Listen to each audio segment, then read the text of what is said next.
have and one of the biggest influencers we have in Team Fusion.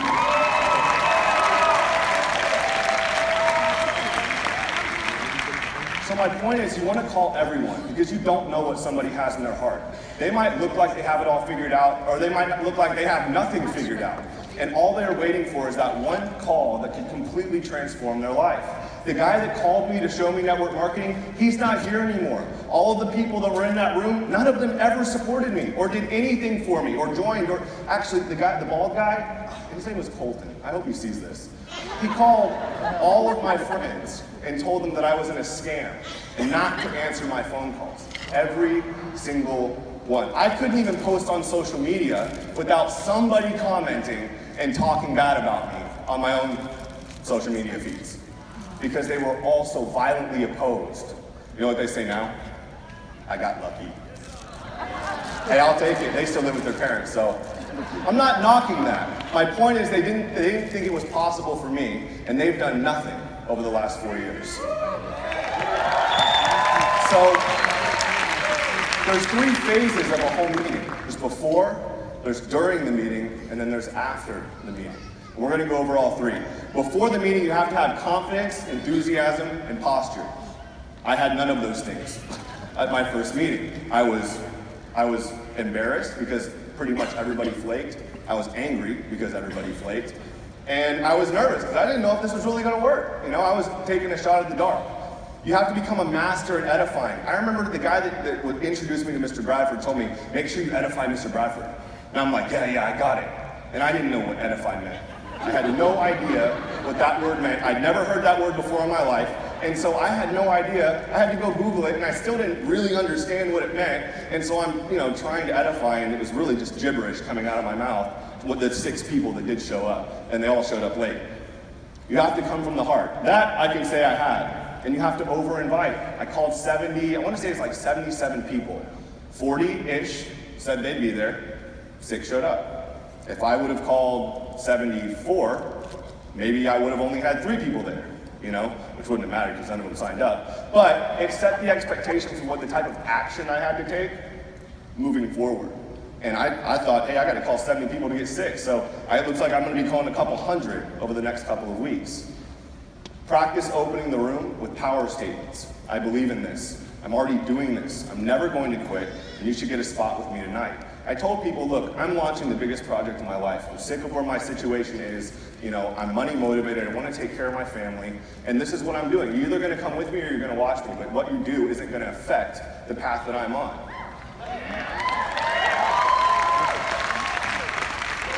So that's before. That's to set the tone for what's going to happen. The edification, I'm going to go back because this is so important.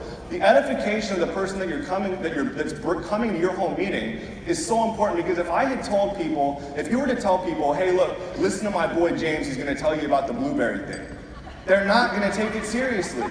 They will not take it seriously. But if I say, hey listen, I have a gentleman coming that works with some of the most successful entrepreneurs in the country.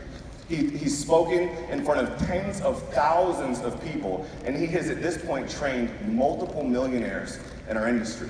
His time is worth thousands, and he's going to be here for an hour and a half. So make sure you come, you're dressed professional, you have something to take notes with, because I can't guarantee that you'll ever get another minute of his time after this meeting. And people will take that seriously. I like to use an example. Let's say Mr. Bradford and I worked at Walmart. Right? So we worked at Walmart, we were both cashiers, and Mr. Davenport comes in, and I pissed him off, right? And Mr. Davenport goes home and decides he wants to call and do something. He calls back, I answer the phone, he says, you know what? I want to talk to your manager, I'm unhappy with my service. Okay, no problem. I'm going to go to Mr. Bradford, who's also a cashier. I'm not going to get my manager, and I'm going to say, hey James, pretend to be the manager. And I'm going to go back to the phone, I'm going to say, hey Mr. Davenport, this is one of our leading executives with Walmart. He's been a part of the company now for the last 3.5 years to be able to help you with your problem. Mr. Bradford gets on, yes sir, I'm sorry, I'll handle it right now. And Mr. Davenport feels like he got his problem resolved, I don't get in trouble, and everything's good. Does that make sense? It's the edification I gave James that made Mr. Davenport take what he said seriously. So you don't have to be a double red diamond to have good edification or to deliver a powerful message. You can be a pearl that's made a couple of $100s, and if you're edified right, your words will carry weight. Does that make sense? Yeah. Awesome. So during the meeting, start on time, end on time. Has anybody ever been to a 3-hour PBR? Yeah. Nobody likes that, okay? Fun PBRs are fast-paced and efficient because it's the part of the meeting before where you're building the relationships, and it's the part of the meeting after that you're closing and focusing on setting up the next meeting. You don't want to spend all of your time going over the details of the comp plan. I mean, I've heard people talk about CV and KV and QV and pay gates and pay gate 1, and you're going to get a compounded interest or a compounded percentage amount based on the amount of CV that you have that'll get you to another pay gate, and then you're going to get a commission on that, and then if you have SV, you're also going to get and I'm like, you don't even understand what you're talking about. How are the people that are sitting in your meeting going to know what you're talking about? So you want to start on time, stick to the information, and end on time always. You want to introduce your guests to all other business partners. Anybody ever gone to like a party or a get together and you only knew one person, and that one person didn't introduce you to anybody, and you just followed them around like, I don't know anyone? That's awkward. It's even more awkward to come to a business presentation that you didn't really know what you were showing up to yet, and they don't introduce you to anyone. You all have to sit on a couch next to each other, and like, hey, here we are. It's awkward. If you have music playing and you introduce everybody, they are able to find some common ground, and it makes them more open to the information that's going to be going over them. Welcome the guests, turn off cell phones, hold all questions till the end. You want the room cold. Because if it's warm, they will fall asleep most of the time. Or they'll get sweaty and stinky, and nobody wants that either, right? No distractions. If you have kids, get a babysitter, put them in a closet. I don't have kids, I'm just kidding. Don't do that. Put your pets away. Don't have your pets and your cats and your dogs running all over everybody. Remember, it's an hour. It's an hour and 15 minutes tops is what the PBR should last. They're coming to watch the information, not pet your dog or meet your kids. They're coming to help you build your home-based business. Fair enough? During the meeting again, you want to keep the mood upbeat and positive. You want to play upbeat music, not metal music, not rap music, no Biggie or Tupac, no country music, no classical music. You go to Pandora, you type in Calvin Harris, and you thumbs down any song that comes on with a curse word. Okay? So it doesn't play again. And then you play the upbeat music because it puts people in a good mood. Fair enough? Do not apologize for no-shows. Nobody told me that when I had my first PBR. So I was like, everybody that came, I was literally like, you're the only one that's showing up. Everybody flaked, I have no friends. You're my only friend, thank you so much. And they're all thinking, what the heck is going on? Sit through the entire presentation. There's nothing that irks me more than the guy that's hosting the presentation gets up in the middle of my presentation to go do something. Get a glass of water, make some food in the kitchen, take a phone call, anything. If it's your presentation, you sit through it. It's an hour. If you cannot sit still for an hour as an adult, you have much bigger problems than building this business. Trust me. Okay? You're gonna sit through the presentation because if you sit and you pay attention, the people that are with you will sit and pay attention. They are going to do what you do. The people that know you are going to follow your lead at your meeting, okay? Never interrupt the speaker. I've had people, I'm on Sunrise. I'm talking about Sunrise, and I've had a guy poke me in the leg and go, hey, talk about the car program. Like, you poke me again, we're gonna have bigger problems. Never interrupt the speaker. Trust me, the person that's coming out to do your meeting knows enough about it, they will get to all of the questions that you have or all the information you want your guests to know about. And if they don't, you can take the guest that wants to know one by one up to the edified presenter. Fair enough? Yeah. Good deal. After the meeting, this is the most important part of the meeting. Sort your guests, A, B's, and C's. C's, go away. B's, talk to this guy. And A's, obviously, you pull out the app or their phone, you have them download it right in front of you, and you stop everything you're doing, and you walk them through how they get started in the business. You do not go to the C and start convincing him why he needs to do the business when you have 3 people over here that have their credit cards out and are trying to give you their money. I've seen that happen. If they're a B, get with the person that's there, the edified leader, and come up with some creative ways to help people find the money. I had to borrow it from my dad. I called my dad, I said, I'm out of gas in Dallas. I had an interview. I met James, it was an interview, right? I'm out of gas. And so he quick paid me some money on Chase, and I showed up at his house, and I basically told him, look, I'm getting evicted. This is my last shot. Do you believe in me enough to take a $500 risk on me? I already believe in what I'm doing. I already believe in the company. I believe in the guy I'm following. I know I can do this. But I need to know that you believe in me enough to risk $500 on me. You know, he couldn't really say no to that. He didn't have it. That was the next problem. And so he put it on a credit card for me. And I said, look, I'll get a refund in 30 days if I don't make the money back. And I did everything I could, and I think I made like a couple thousand my first 30 days or something like that. It wasn't that bad. Sort your guests after the meeting. Use power statements that bring confidence to your guest. I'm making this the biggest business project in my life. Well, I'm going over time.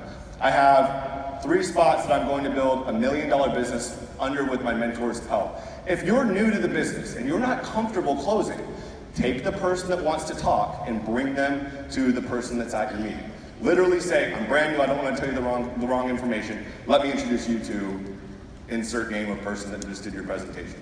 Easy enough? After you've heard that so many times, you'll understand how to answer the questions. You show the same information, you get the same questions. Do that enough times, you will be able to answer every question fluently over and over and over and over again. Have everybody try the products, the skincare, and the triangle of health. Always ask the question, what did you like most? What did you like best? Never ask, so what do you think? Because they'll immediately go with, everyone has an opinion. So they'll go with, I think we could do better with this, or I want to know about that, or whatever. What did you like best? Immediately starts the conversation on a positive note. And start going, I really like the product. Great. Talk to them about the product. Hey, I really like the car program. Talk to them about the car program. If they say, I really like the car program, do not start talking to them about fish oil pills. Easy enough? Talk to them about what they tell you they want to talk about. Cool? And if you ask that question, they will tell you, sell me on this part of the business. Easy enough? All right. Schedule your home meeting right now.